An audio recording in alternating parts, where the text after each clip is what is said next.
In terms of the actual production of Malice, I learned a lot about my Nikon D3200 and the ways I can manipulate the features to make the most out of every shot. I was able to change the white balance on the shots in the forest to make it look less bleached and darker. This meant that I could control shadows and noise on the camera a bit more and ultimately get the best shot possible. Using my Zoom voice recorder on a boom pole, I learned about the trial and error process of capturing sound in accordance to the footage. We had to complete around 4 takes of each shot to make sure that we got the best quality sound that can be then edited on top of the video footage to get the best effects. When it came to editing and post-production, we used an Apple iMac, which meant that we could use Final Cut Pro to edit together all of our audio and footage. We began by importing all the footage into Final Cut and went through a process of elimination to extract the best footage with the corresponding audio. Simultaneously, we use iMovie to construct additional video footage to go on our blogs for evidence of shooting and use of equipment.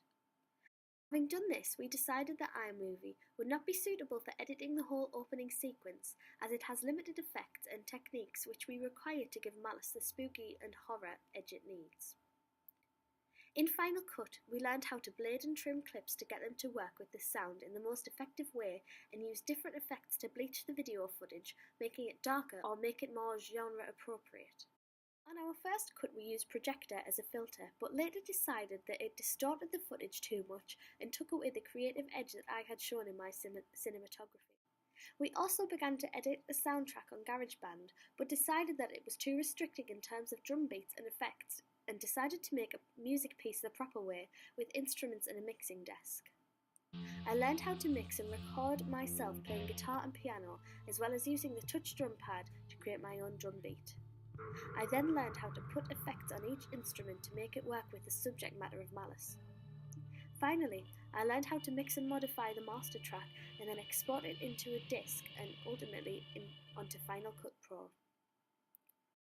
When designing the logo for our company, I used Photoshop on Mac, which again was clearly the best program for this kind of task, as it produces quality image and allows me to manipulate it as much as I desire to get the best possible product.